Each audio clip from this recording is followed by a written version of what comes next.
देखिए, सबसे बड़ी जो पावर है वो मेमोरी पावर है, जिसे हिंदी में कहेंगे याददाश्त की शक्ति।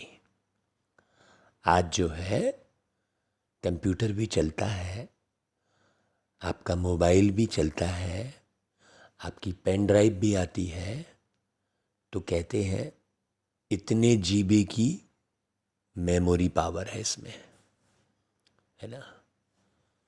अब फिर ये देखना है कि उस मेमोरी में आप क्या क्या स्टॉक जमा करके रखे हैं।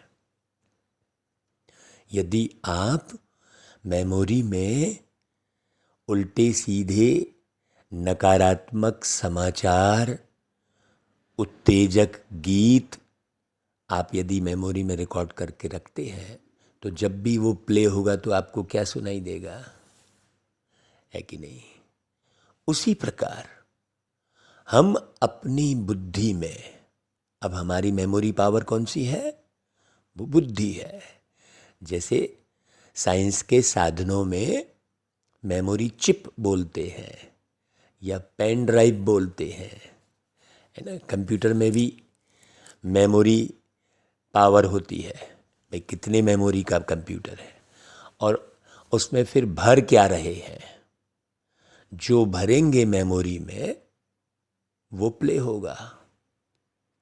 अब आप अपनी मेमोरी में जो है किसी दुष्ट व्यक्ति के व्यवहार को भरे हैं, संसार के व्यभिचार की चर्चा कर रहे हैं, उसे भरे हैं, अपने शरीर की बीमारी की समस्या को अपने मेमोरी में याददाश्त में रखे हुए हैं।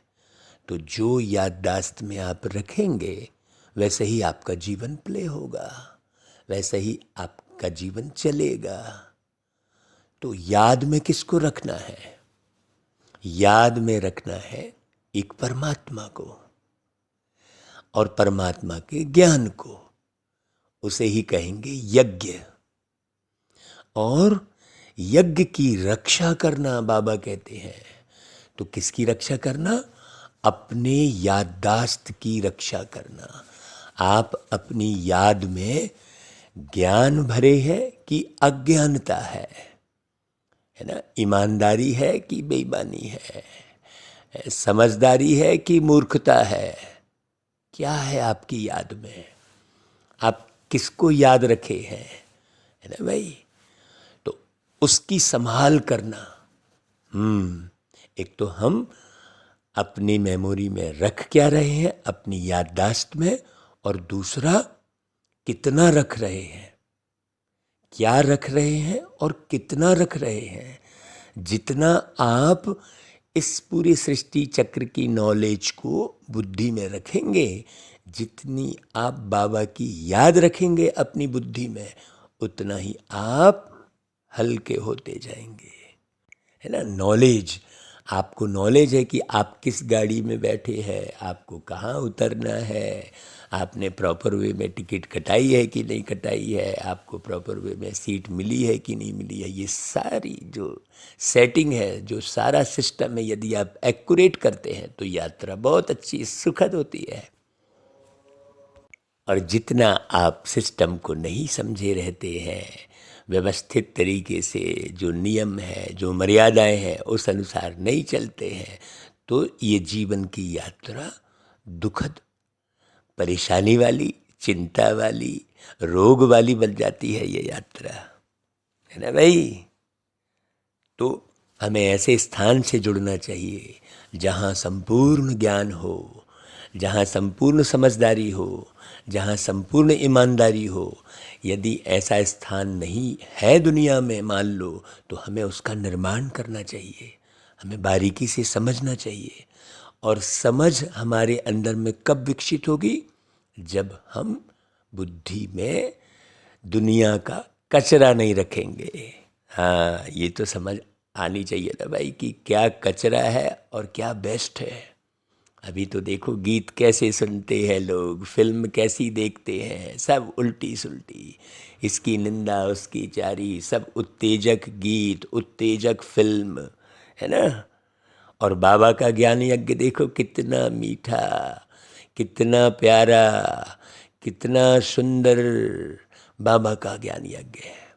इसे जितनी जल्दी आप समझेंगे और जितनी जल्दी लोगों को समझाने का पुरुषार्थ करेंगे, उतनी सुंदर दुनिया का निर्माण होगा। तो बाबा कहते हैं, मीठे बच्चे, तुम्हें इस रुद्र ज्ञान यज्ञ का बड़ा कदर होना चाहिए। साधारण नहीं समझना चाहिए बाबा के यज्ञ को। ब्रह्मा कुमारी ईश्वरी विश्वविद्यालय, प्रजापिता ब्रह्मा कुमारी ईश्वरी विश्वविद्यालय नाम दिया है बाबा ने। तो सोचो इस यज्ञ का कितना कदर होना चाहिए। क्यों? क्योंकि इस यज्ञ से ही भारत स्वर्ग बनता है। अभी तो नर्क है, और नर्क क्या, अभी तो रौरव नर्क है ना भाई। तो जब तक हम सब मिलकर एक सी याददाश्त नहीं रखेंगे, हमारी मेमोरी पावर जब तक नहीं बढ़ेगी, हाँ, तब तक हम कैसे रक्षा करेंगे भाई अपने इस जीवन की, अपने इस संसार की, लोगों की। तो तुम इस यज्ञ के रक्षक हो, ड्यूटी है तुम्हारी। जैसे रक्षक जो है पूरा जागृत रहता है, रहता है ना भाई रक्षक, जिसे बॉडीगार्ड कहते हैं, है ना भाई, है ना, गार्ड कहते हैं रक्षक को। और वो मैंने सेना को भी, जो देश के रक्षक हैं।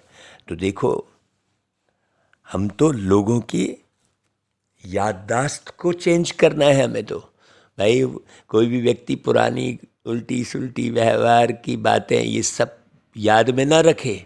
हमें ऐसे ज्ञान को इतने प्यार से फैलाना है। बच्चे जो है बाप व टीचर को तलाक अथवा फारकती कैसे और कब देते हैं भाई? है जब बाप अथवा टीचर को भूल जाते हैं।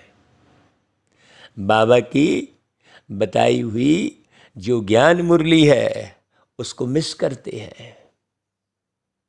हाँ, तो अंदर अंदर क्या होता है, अंदर अंदर प्यारे बाबा की विस्मृति होती चली जाती है, पता नहीं चलता। फिर ऐसे बच्चों को पढ़ने और सुनने में मन नहीं लगेगा, वो पढ़ते व सुनते नहीं हैं। जो भी बाबा के बच्चे हैं वो प्रॉपर वे में बाबा की मुरली की कदर करते हुए एक एक शब्द का मनन चिंतन नहीं करते, अपने स्वयं के दर्शन नहीं करते कि मुरली के आधार पर मेरे जीवन का निर्माण हुआ है या नहीं हुआ है। वो एक दिन बाप को फारकती व तलाक दे देते हैं, पूरी तरह भूल जाते हैं। बाबा कहते, बच्चे तुम मुझे तलाक कभी नहीं देना। देखो ऐसे मीठे बाबा। सोचो कोई भी संसार का पिता ऐसी बातें नहीं करेगा, कोई भी पति ऐसी बातें नहीं करेगा अपनी पत्नी से कि भाई तुम मुझे कभी तलाक नहीं दे रहा, हम तुमसे बहुत प्यार करते हैं। ऐसा कहाँ? सोचो प्यारा बाबा कैसा है। भाई जो बाबा का ज्ञान है वो मनुष्यों को नहीं समझ में आएगा। वो गहरी बातें सब देह के अभिमान में है, दौलत के अभिमान में है, खाने पीने के भान में है, अपनी बीमारी के भान में है, तो उनको कहाँ से समझ में आएगी बात? नहीं, क्यों? तुम्हारा सत्य ज्ञान मनुष्यों को मुश्किल समझ में आता है। क्यों? क्योंकि यह ज्ञान परंपरा नहीं चलता है, अभी ही प्राय लोप हो जाता है। अब आप खुद सोचो ना भाई, कितना याद रहता है? आप बाबा की इतनी मुरलियाँ सुने हैं, क्या याद रहता है? किसी को समझा सकते हैं अच्छी रीति? सोचो है, अपने कार्य से, अपने व्यवहार से, अपनी दृष्टि से, दृष्टि ही खराब हो जाती है एक सेकंड में। तो अभी ही लोप हो जाता है बहुत सारे बच्चों की बुद्धि से। तो तुम ज्ञान का किस को जो है समझाओगे तो जल्दी समझ में नहीं आएगा। क्यों? क्योंकि इस ज्ञान का किसको पता ही नहीं है, यह नया ज्ञान है, इसलिए उन्हें समझने में मुश्किल लगता है। तो आप हारो नहीं, हाँ, आप स्वयं का अच्छी रीति परिवर्तन करो, स्वयं का बहुत श्रेष्ठता से निर्माण करो, 24 कैरेट बनो, शुद्ध बनो, एकदम अंदर से गुलगुल पवित्र बनो, मीठे फूल की तरह खिले रहो, खुशबूदार बनो, गुणों की खुशबू से भरे रहो। अभी तो सहायक प्यारे बाबा हैं, तो जितनी बाबा से सहायता लेना है लेते जाओ, अभी बाबा है, फिर तो बाबा चले जाएंगे परम धाम में विश्राम करने। अभी सबसे ज़्यादा मेहनत कर रहे हैं मीठे बाबा, बिंदु बाबा, शिव बाबा। और गीता ना भाई, पितु मात सहायक स्वामी सखा। बाबा जो है वो स्वामी जो है, जो विश्व के स्वामी है, मुखिया है, वो माता पिता बनकर सहायक बने हुए हैं, सखा बने हैं। देखो सारे रिश्ते निभा रहे हैं प्यारे बाबा। ओम शांति। जिसके साथ बच्चों का अभियोग है उनकी बाहर मनुष्य महिमा गाते रहते हैं। हाँ भाई, हम उनसे मिलने गए थे ना, बहुत बढ़िया लगा उनसे मिलकर, ऐसा बोलेंगे। हाँ, क्यों? क्योंकि बाबा कहते तुम उनकी अर्थात परमात्मा की, प्यारे बाबा की याद में बैठे हो। अपने को आत्मा समझ, देह का अभिमान छोड़, एक प्यारे बाबा की ही याद में रहना है। देखो याद, आज पूरी मुरली याद पर चली है, कल पूरी मुरली सेवा पर चली थी। तो अभी तुम आत्म अभिमानी बने हो, पहले थे देह अभिमानी। हाँ, देह के रिश्ते, देह के साथ जुड़ी बातें, छी छी। हाँ, सतयुग में तुम बाप को नहीं जानते। क्यों? क्योंकि सुख में होते हो तो बाप याद ही नहीं रहते। किन्होंने ये सुख दिया? भाई लौकिक में भी बच्चा बड़ा होता है, बाप जो है महल माणिक घर मकान सब कुछ बना के दे देता है, लेकिन बच्चा बाप को याद कहाँ करता है, भूल जाता है। वो महल माणिक को मेरा मेरा करता रहेगा, बाप को मेरा मेरा नहीं करेगा। बाप को वो जो है वृद्धाश्रम में भेजने की जुगत लगाता रहेगा। सोचो, लौकिक में भी ऐसे ही जब सुख मिल जाता है तो क्या होता है, हम प्यारे बाबा को भूल जाते हैं, फिर धीरे धीरे फिर दुख बढ़ता है। तो यहाँ दुखों से जो तुम पुकारते हो, यहाँ तो भाई दुखों में हो सब, तब तो पुकारते हो। गायन भी है, दुख हरता सुख करता। तो कैसे आकर सुख देते हैं ये किसी को नहीं पता, किसी को भी नहीं मालूम। वास्तव में सच्चा सच्चा हरिद्वार तो यह है। अभी लोगों ने एक स्थान विशेष को हरिद्वार कह दिया है। भाई वो स्थान जहाँ हरिद्वार जिसको कह रहे हैं, अगर वो हरि का द्वार है तो वहाँ सब सुखी होने चाहिए, बिल्कुल लड़ाई झगड़ा नहीं होनी चाहिए, बहुत अच्छी स्वच्छता होनी चाहिए, सब निरोगी रहने चाहिए। सोचो, है ना? तो वास्तव में ये जो बाबा ज्ञान देते हैं, हरि का द्वार कौन सा है भाई? हरि का द्वार बहुत अच्छी रीति समझना।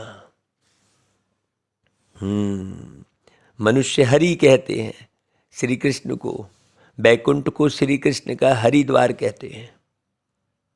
तुम जानते हो वास्तव में हरि श्री कृष्ण को नहीं कहेंगे, दुख हरने वाले को हरि कहेंगे।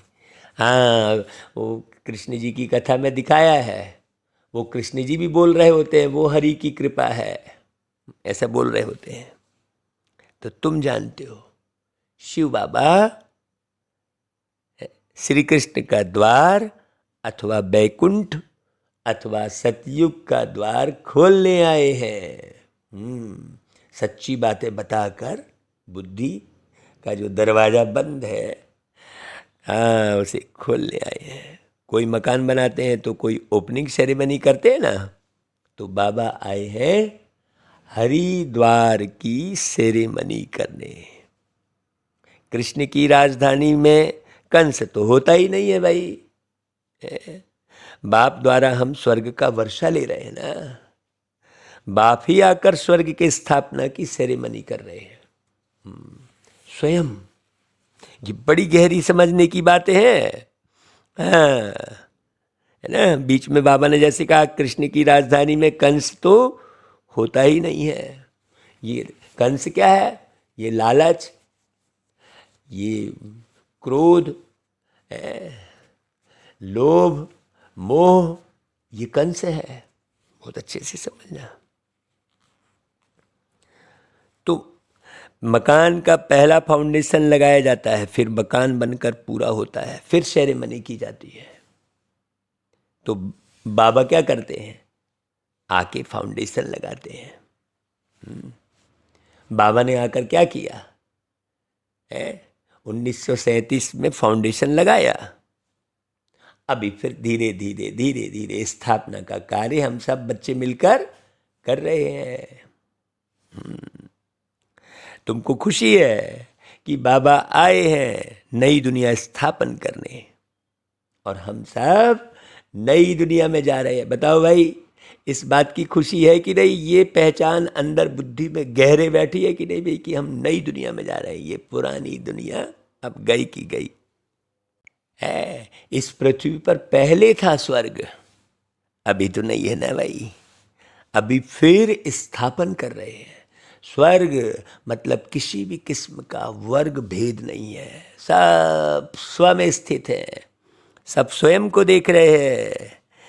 हाँ, अपने गुणों को देख रहे हैं, अपनी शक्तियों को देख रहे हैं हम सब मिलकर। तो हर एक को पैगाम दे रहे हैं कि भाई सब स्वयं को देखो। हाँ, धर्म स्थापक को पैगंबर कहा जाता है ना, तो सच्चा सच्चा पैगाम तो बाबा कहते मैं ही देता हूँ। मैं ही राजयोग सिखलाकर स्वर्ग की स्थापना करा रहा हूँ। तो बाबा समझाते हैं कि मैं वेद शास्त्रों से नहीं मिलता हूँ, स्पष्ट कह रहे बाबा ना। यह सब तो भक्ति मार्ग के शास्त्र हैं, उससे भगवान मिलते ही नहीं है। यहाँ तो भगवान से मिलने की बात है। ये सब भक्ति मार्ग की सामग्री है जो शास्त्र है। जन्म जन्मांतर से तुम भक्ति करते आए हो, अब ज्ञान सुनो। फिर सतयुग में नहीं सुनेंगे। अभी मेहनत है, अभी आप बोर मत हो जाओ। अभी आप, हाँ, हमने कईयों को देखा, ज्ञान की तरफ बिल्कुल बुद्धि नहीं रहती। इधर उधर की निंदाचारी, ये इधर का स्वभाव संस्कार, उसका वर्णन करेंगे, घंटों निकाल देंगे। और जहाँ ज्ञान की बातें आएंगी, बाबा की बातें आएंगी, वहाँ उनको एक्स्ट्रा लगने लग जाएगा। बहुत लोगों को हमने देखा। नहीं भाई, अभी ज्ञान सुनो। हाँ, सतयुग में तो नहीं सुनेंगे ना भाई। कहा जाता है ना, ज्ञान अंजन सतगुरु दिया, अज्ञान अंधेर विनाश।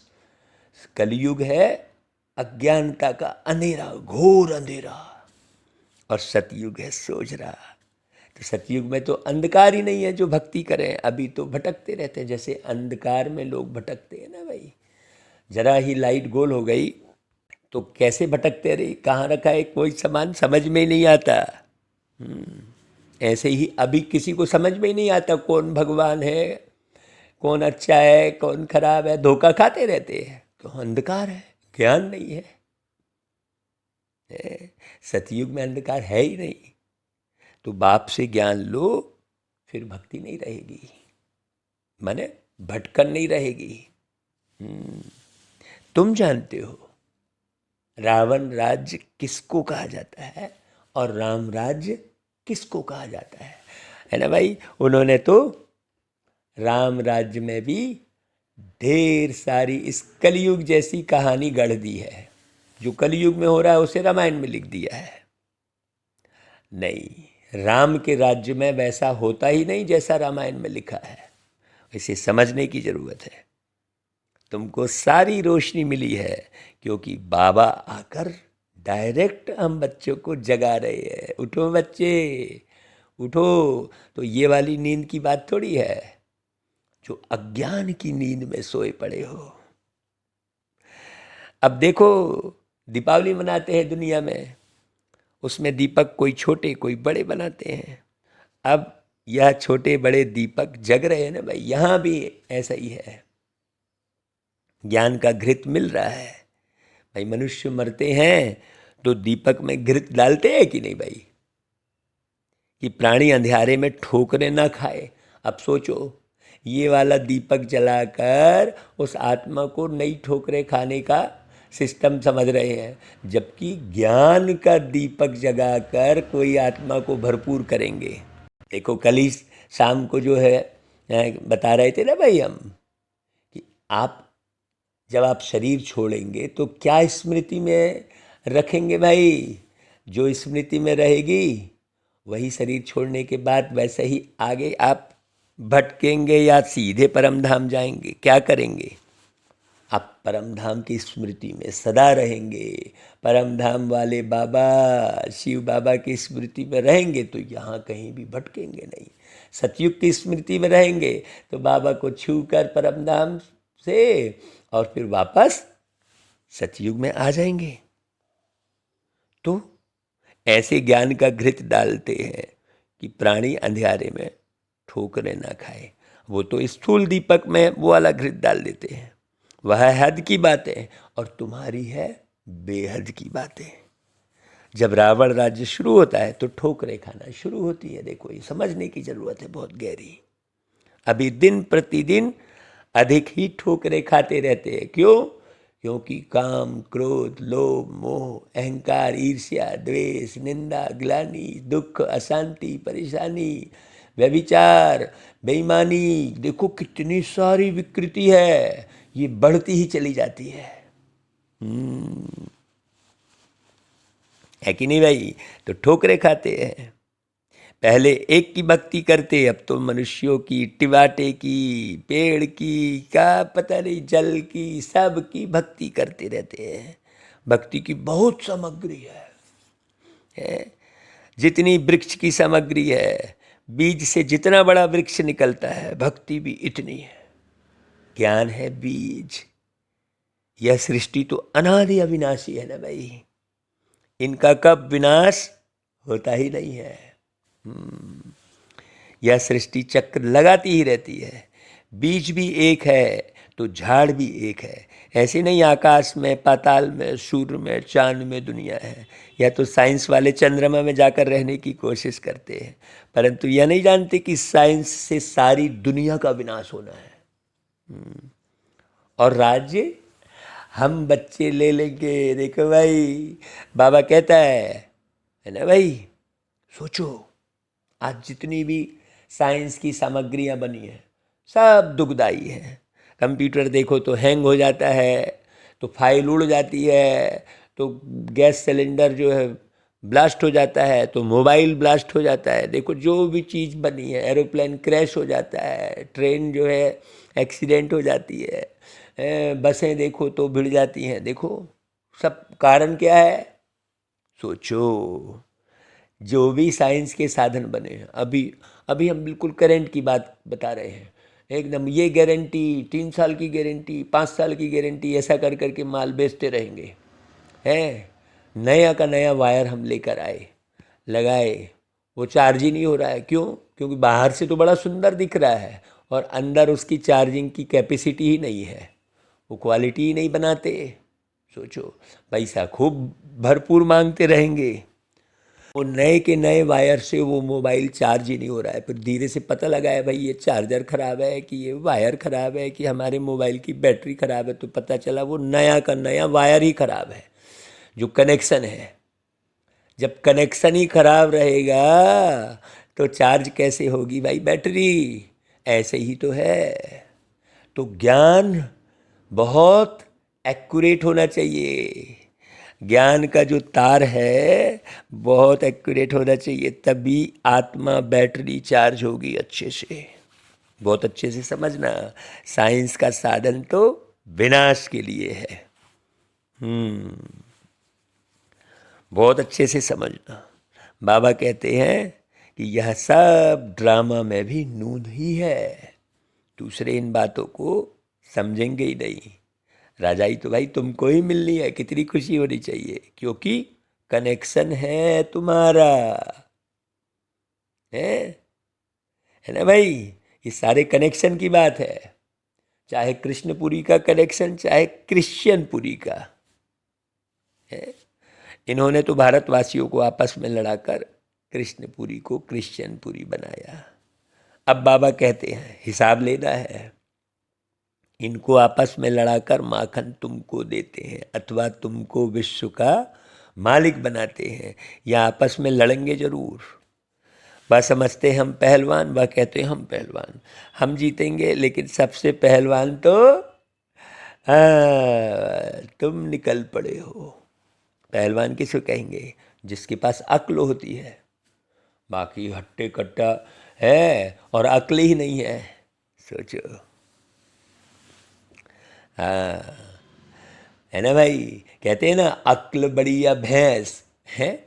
भैंस तो बड़ी दिखती है, लेकिन अक्ल बड़ी होती है भाई। तो जीत तुम्हारी ही होनी है। महावीर और महावीरनी कहा जाता है ना। तो बाबा कहते हैं माया के तूफान तो बच्चे बहुत आएंगे, परंतु कर्म में नहीं आना। हाँ, संकल्प तो ढेर उल्टे सुलटे उठेंगे। बहुत समझदारी से, बहुत ध्यान अवस्था होनी चाहिए। कौन सी ध्यान अवस्था? आपके अंदर कौन से विचार चल रहे हैं, आप देख क्या रहे हैं, आप सुन क्या रहे हैं, ये ध्यान। हाँ, कुछ भी तो नहीं बोल रहे हैं, कुछ भी तो नहीं कर रहे हैं, मूर्खतापूर्ण बातें तो नहीं कर रहे हैं। एक्यूरेट, परफेक्ट, यही है योग। एक्यूरेट बनना। योग बल से स्थापना हो रही है और बाहुबल से विनाश हो रहा है। तो उठते बैठते चलते फिरते एक प्यारे मीठे बाबा को याद कर रहा है। इसको कहा जाता है योग बल। बाबा की याद रहेगी तो ज्ञान टपकता रहेगा, क्योंकि बाबा ज्ञान के सागर हैं। तो बुद्धि का योग प्यारे बाबा से लगा के रखना चाहिए हमेशा। फिर ज्ञान बल कहा जाता है। भाई ज्ञान बल क्यों कहा जाता है? क्योंकि शास्त्रों में बल है ही नहीं। उनसे कोई को मुक्ति, जीवन मुक्ति मिल ही नहीं सकती, इसलिए उनको ज्ञान नहीं कहा जाता। भक्ति के शास्त्र कहेंगे। शास्त्र से फिर शस्त्र बन जाते हैं, अस्त्र बन जाते हैं। हाँ, फिर वस्त्र के भान में आ जाते हैं। सोचो कितने नीचे गिरते चले जाते हैं, है ना। ये शरीर रूपी वस्त्र के भान में आ जाते हैं। सोचो, तो वो फिर शस्त्र बनते, शस्त्र से वो शरीर रूपी वस्त्र को ही काटने की जो है विधि अपनाते रहते हैं। बहुत अच्छे से समझने की जरूरत है भाई। ज्ञान का कोई शास्त्र होता ही नहीं है। अब जो राम की पुस्तक बने हैं, वह जो भी शास्त्र आदि है, सब लड़ाई में खत्म हो जाएंगे। झूठी गीता, सच्ची गीता सब खत्म हो जाएगी। क्यों? क्योंकि सद्गति मिल जाती है, सब कामनाएं पूरी हो जाती है। शांत हो चुकी है आत्मा, है ना भाई। आत्मा मन मैं आत्मा बिल्कुल शांत हो चुकी हूँ। अब वो मैं शांत हूँ, ये सोचने की आवश्यकता भी नहीं है। हो ही गए भाई। बाबा ने एकदम ऐसा ज्ञान सुनाकर ऐसी अवस्था बाबा ने बनाई है। हमने कुछ नहीं किया, बाबा ने सारी मेहनत की है भाई। बाबा ने समझाने की मेहनत की है, बाबा ने पास आने की मेहनत की है। बाबा जैसे सेवाधारी और बाबा जैसे सहयोगी इस संसार में कभी, किसी भी जन्म में कभी दूसरा नहीं मिल सकता। इतनी बाबा की याद में रहना चाहिए। हाँ, कोई कामना रहेगी ही नहीं। बाबा तो सारी मनोकामना पूर्ण कर देते हैं। अब तो तुम 84 के चक्र को जानते हो ना भाई। तुम है, अभी बेअंत नहीं कहेंगे। दुनिया में तो लोग बेअंत बेअंत कहते हैं। हमें तो आदि और अंत और मध्य सबका पता लग गया है। अभी हम बेअंत क्यों कहेंगे भाई? शास्त्रों में तो आखिरी में बेअंत लिख देते हैं। बेअंत कौन कहते हैं? जिनको कुछ पता ही नहीं है, वो बेअंत कहेंगे। हमें तो सब पता लग गया है भाई बाबा के द्वारा। तो जो बेअंत कहते हैं वे नास्तिक, कहते हैं गॉड फादर, परंतु नाम रूप देश काल कर्तव्य को तो जानते ही नहीं है भाई। तुम उनके नई दुनिया की स्थापना, पतितों को पावन करने के कर्तव्य को जान गए हो। किनके? प्यारे बाबा के। बहुत अच्छे समझना। तो तुमको तो अब हंसी आती है, खुशी रहती है। जन्म जन्मांतर तुम भी रावण को जलाते थे। अभी तो रावण राज्य का विनाश होना है, फिर आती है सच्ची दीपावली। अभी तो आर्टिफिशियल दीपावली बना लेते हैं 2 दिन 4 दिन बाद। हैप्पी दिवाली कहते रहते हैं, और दिवाली तो हुई नहीं। और ही पटाखे जलाकर और ही वातावरण को प्रदूषित करे, और ही उल्टी सुल्टी वो सल्फर मिली हुई शक्कर की मिठाई खा के स्वास्थ्य खराब करते हैं। देखो दीपावली के समय में कितने लोगों की डेथ हो जाती है। क्यों? क्योंकि वो सल्फर मिली हुई शक्कर खा लेते हैं, वो रिफाइंड तेल खाते हैं, पाम ऑयल वाला, सारा उल्टा सुल्टा बाजार में सब जितना भी मिल रहा है। बाबा ने तो शुक्रिया बाबा, जब से आप मिले पहली बात बाबा ने कही बच्चे बाहर का खाना बंद करना। क्यों? क्योंकि अच्छा ही नहीं मिल रहा है। तो भाई घर में भी अच्छा बनाओ। सब क्या क्या खा रहे होते हैं लोग। तो सच्ची दीपावली तो अभी बाबा हमारी ला रहे है ना भाई। वहाँ घोर सोच रहा है, उसको राम राज्य कहते हैं। कहते तो सब है कि राम राज्य चाहिए भाई। रामायण में भी लिखा है राम राज्य सपने हूँ दुख नाही, ऐसा लिखा है ना भाई। सपने में भी दुख नहीं है तो कहाँ से सीता चुरा ली गई? सोचो। लोग तो राम राज्य को जानते ही नहीं है। अभी तुमको ज्ञान मिल रहा है। और रावण राज्य ट्रांसफर होना है, राम राज्य में परिवर्तित होना है। हाँ, ऐसा कोई राम राज्य कोई ऐसा स्थान विशेष थोड़ी है। ये तो आत्मा की अवस्था है। रावणता और रामपना ये सब आत्मा की अवस्था है। बहुत अच्छे समझना। हम एक मूर्ति बना दिए राम की है और 10 सिर बना दिए रावण का, तो तुम कौन हो भाई? बताओ। सिस्टम ही नहीं है दुनिया में। तो भाई जब ट्रांसफ़र होना है उससे पहले तुम जाएंगे रुद्रमाला में, और यह जो इस्लामी बौद्धियों की आत्माएं हैं वह आधा कल्प जाकर मुक्ति में रहेंगी। बाबा तो पूरी आत्मा की स्टोरी बता रहे ना भाई। जब हमारी सतयुग की प्रारब्ध पूरी होगी तब भक्ति शुरू होगी। फिर द्वापर को रावण राज्य कहा जाता है, क्योंकि अपने देवता धर्म को सब भूल जाते हैं। अभी सब देवता धर्म को भूले हुए हैं, अपने स्वरूप को भूले हुए हैं। वही याद और स्मृति और विस्मृति की बात है। तो भाई ये तो होना है या जरूर। हाँ, मिसाल बढ़ के झाड़ का देते हैं ना। बच्चे जानते हैं कि आदि सनातन देवी देवता धर्म का फाउंडेशन प्राय लोप हो चुका है। बाबा कहते हैं इतनी सी बिल्कुल थोड़ी सी बची रहती है ब्रह्मा बाबा में। वो थोड़ी सी बची रहती है तो उनके घर परिवार में ब्रह्मा बाबा के दिखता था एक। हाँ, तो उस थोड़े से को बाबा फिर बड़ा करते हैं। तो सब धर्म भ्रष्ट कर्म भ्रष्ट हो गए हैं अभी तो। जब देवी देवता धर्म स्थापन हो तब यह सब धर्म विनाश हो जाए। कहते भी है ना भाई, अनेक धर्म विनाश एक सत्य धर्म की स्थापना हो। सर्वधर्माणि विनश्यन्ति, ऐसा कुछ कहते हैं ना भाई। हाँ, तो कौन करते हैं भाई? एक धर्म की स्थापना परमात्मा ही कर सकते हैं ना। तो यहाँ वर्षा पाने का तुम पुरुषार्थ कर रहे हो। जो धारणा करेंगे कराएंगे वह उच्च पद पाएंगे। बाबा कहते हैं मुख्य बात जरूर धारण करो कि हमको निराकार बाप पढ़ाते हैं, श्री कृष्ण नहीं पढ़ाते हैं। हाँ, चित्र भी बनाया है, एक तरफ श्री कृष्ण का चित्र, दूसरे तरफ शिव बाबा का। पूछना है अब बताओ गीता का भगवान कौन? जज करो। तुमको समझाने में बहुत सहज होगा कि गीता के भगवान श्री कृष्ण देहधारी नहीं बल्कि निराकार परमात्मा शिव जी हैं। है ना भाई?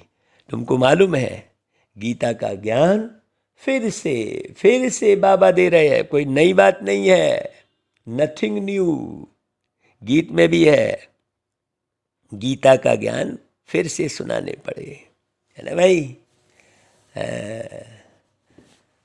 गीत तो तुमने नहीं बनाए हैं, बनाने वाले तो मनुष्य ही हैं, परंतु अर्थ को नहीं जानते। अर्थ को नहीं जानने के कारण अनर्थ हो गया है, और अनर्थ में व्यर्थ हो गया है। तो इसलिए कोई समर्थ नहीं बना है। बड़ी गहरी समझने की बात है। तो बनाने वाले तो मनुष्य ही है। कहते हैं गीता के भगवान ने ज्ञान घोड़े गाड़ी में बैठ कर दिया। अब श्री कृष्ण के लिए कोई घोड़े गाड़ी थोड़ी ही आएगी भाई, वहाँ कोई घोड़ा और गाड़ी थोड़ी होगी। वहाँ तो फर्स्ट क्लास सोलर एनर्जी से चलने वाले एरोप्लेन होंगे, पुष्पक विमान होंगे। एक तरफ पुष्पक विमान दिखा रहा है, दूसरी तरफ घोड़ा गाड़ी दिखा रहे। सोचो, बड़ी गहरी बात है यहाँ पर समझने की कि घोड़ा कौन सा है। हाँ, ये शरीर घोड़ा है जिसमें आत्मा अर्जुन बैठी है, और परमात्मा एक मानवी तन में ब्रह्मा बाबा का जो रथ है उसमें प्रवेश करके बाबा ये सारा ज्ञान सुना रहे हैं। अब लोगों ने तो वो घोड़ा गाड़ी दिखा दी। अगर श्री कृष्ण होता तो उनके लिए अच्छे से अच्छी गाड़ी ले आए ना भाई, बड़े बड़े धनवान आ जाएं। यहाँ तो देखो अपनी मोटर भी नहीं है बाबा को। अपनी मोटर मने बाबा का अपना शरीर भी नहीं है कोई। आता ही हूँ पतित शरीर में, तो गुप्त है ना भाई, कोई समझ ही नहीं पाता भगवान को, कोई समझ ही नहीं पाता। श्री कृष्ण की तो बात ही नहीं है, वो तो दिख रहे हैं बकायदा। तो हे भगवान तुम कहाँ हो, दिखते क्यों नहीं, क्यों बोलते हो भाई? तुमने तो श्री कृष्ण की तस्वीर बनाई है तो फिर दिखते नहीं हो, क्यों बोलते हो? क्योंकि निश्चित रूप से बाबा गुप्तेश्वर है भाई, वो ईश्वर गुप्त है, गुप्तेश्वर कहते हैं। बहुत अच्छी रीति समझना, श्री कृष्ण की तो बात ही नहीं है। बाबा कहते हैं फिर तुम भक्ति मार्ग में मेरा कितना मान रखते हो। ये अभी की पढ़ाई कितनी गहरी बात कर रहे हैं बाबा, सोचो। अभी जो हम पढ़ रहे हैं तो फिर बाद में द्वापर में जाके क्या करेंगे, सोमनाथ का मंदिर बनाते, क्योंकि फिर दुखी हो जाते हैं तो फिर बाबा को याद करते हैं, लेकिन अनजाने में याद करते हैं। अभी तो बाबा से जान पहचान हो गई है, संबंध बन गया है, बाबा के दिल के मालिक बन गए हैं हम। बाबा हमारे दिल का मालिक, हम बाबा के दिल के मालिक बन गए हैं। बड़ी गहरी बात है। बाबा के प्रेम में आंसू आ जाते हैं। तो सोमनाथ का मंदिर, अब कोई एक मंदिर थोड़ी होगा, अनेक होंगे। फिर उन्हें भी लूटा है। बाबा कहते हैं लूटा भी होगा तो सारी बेहद की हिस्ट्री ज्योग्राफी को तुम जान गए हो। हाँ, स्थूल में भी लूटने वाली बात समझना, और सूक्ष्म में भी। हाँ, विषय विकार क्या करते हैं, ज्ञान को लूट लेते हैं। बहुत अच्छी रीति समझना भाई, जल्दी जल्दी। बाबा को कहते हैं नॉलेजफुल। तो यहाँ ज्ञान भी दिया जाता है, पढ़ाई भी पढ़ाई जाती है। ज्ञान है मन मना भाव, इससे सदगति होती है। फिर मध्याजी भाव की पढ़ाई पढ़ाते हैं। बड़ी गहरी गहरी बातें हैं। हाँ, खूब बाबा की स्मृति में जो रहेगी आत्मा, वही भरपूर होकर जाएगी।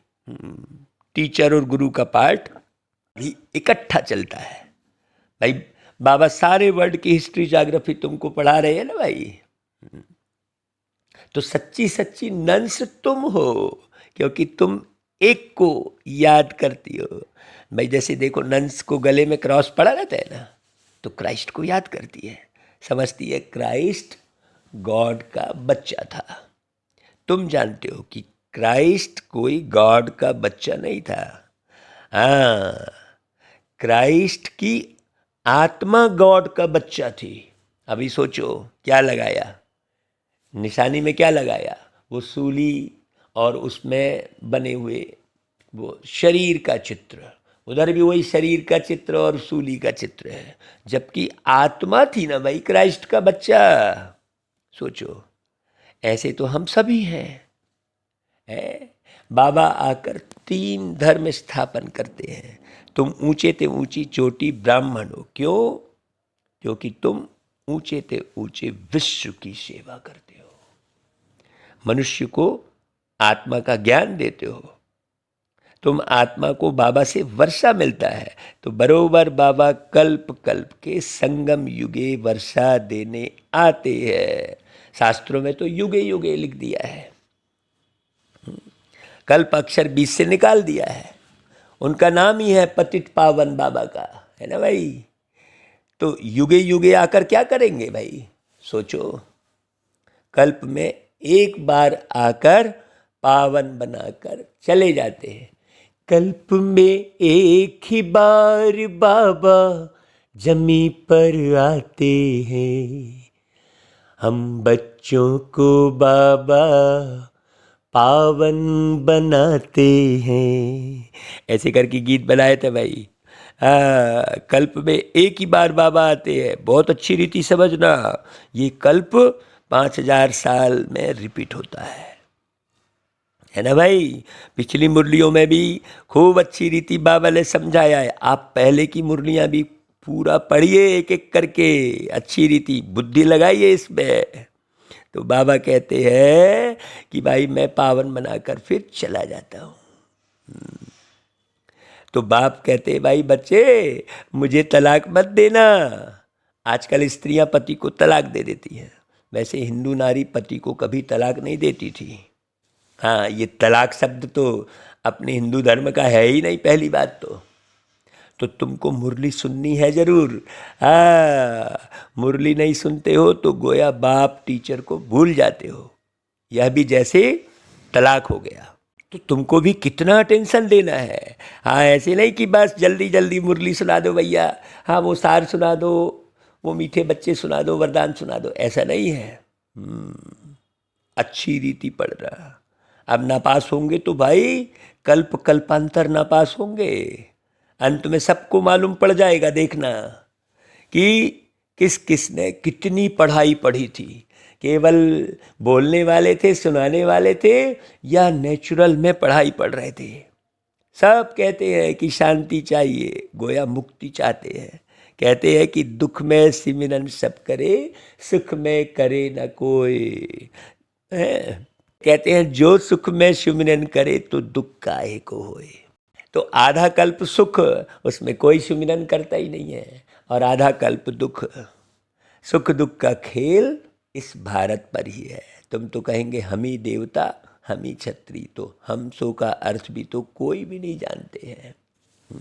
तो बाबा कहते हैं मन मना भाव, मध्याजी भाव।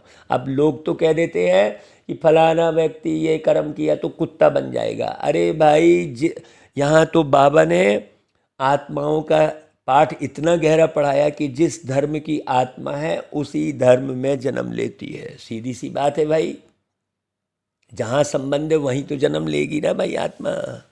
तो हम सो का अर्थ भी कोई नहीं जानते। तो बाबा कहते हैं मन मना भाव, मध्याजी भाव। खुद धारण कर औरों को धारण कराए तो अहो सौभाग्य। याद से ही विकर्म विनाश होंगे। जितना बाबा की याद रखेंगे भाई दिल से, वो मीठा बाबा, हो मीठा प्यारा बाबा, तू है जग से न्यारा लगता, तू हमको है जान से भी प्यारा।